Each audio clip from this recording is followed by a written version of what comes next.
L'as-tu vu? RCF Bordeaux.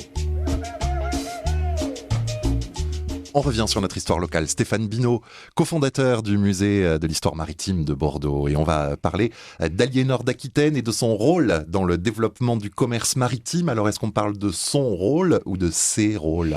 Oui, alors vous avez déjà dévoilé la réponse à ma question de tout à l'heure, mais ce n'est pas grave, non, c'est très très bien. Vous avez deviné que c'était donc d'Aliénor d'Aquitaine que nous allions parler, qui est né donc au château de Belin en 1122, donc c'est quand même quelqu'un de la région, on va dire, très proche. Et ce qui m'avait surpris, moi, dans sa remarquable émission, que Stéphane Bern donc passe bizarrement sous silence cet événement remarquable dont on va parler. Alors, il faut dire aussi que retracer la vie tumultueuse d'Aliénor d'Aquitaine, c'était quand même pas évident puisqu'elle est morte à 82 ans. Donc c'est vrai qu'elle a une vie très mouvementée. C'est long. Voilà, mais si on revient aux faits, en fait, il faut savoir qu'Aliénor va épouser le roi Louis VII donc en 1137. Elle va l'accompagner durant la deuxième croisade. Et là, on va considérer que cette croisade est assez originale puisque elle va obtenir du roi de pouvoir partir avec lui, ce qui est quand même assez surprenant déjà. Mais en plus, elle va aussi obtenir que les croisés partent avec leurs épouses.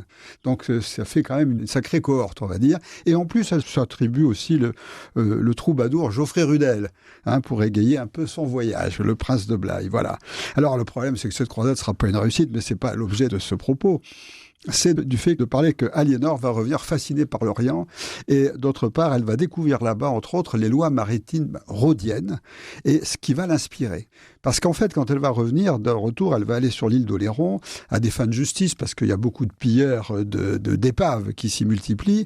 Et donc, étant à l'île d'Oléron, elle va promulguer donc un recueil de jurisprudence codifiée afin de réglementer le commerce maritime, en particulier pour l'exportation des vins des ports de Bordeaux et de La Rochelle vers l'Angleterre. Parce que c'était quand même un gros trafic à l'époque. Et jusque-là, avant ça, il n'y avait rien dans ce domaine-là. Mais ce qui est le plus surprenant, c'est que ces jugements au rôle d'Oléron, vous parliez de rôle tout à l'heure, ce qu'on va appeler les rôles d'Oléron, puisque c'était des documents qui étaient roulés, voilà, d'où ce nom de rôle.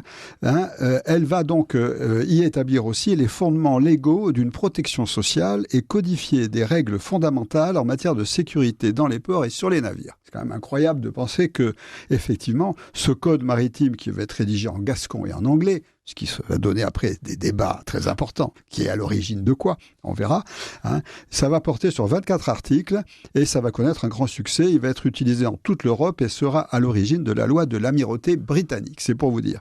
Alors, il fallait bien être une femme déjà pour se préoccuper à cette fin du XIIe siècle de protection sociale et de sécurité sur les navires. Il fallait encore mieux être une reine pour être à l'origine d'un code maritime international. Voilà. Alors surprenant, n'est-ce pas? C'est vrai, mais aussi surprenante que la vie entière d'Aliénor d'Aquitaine.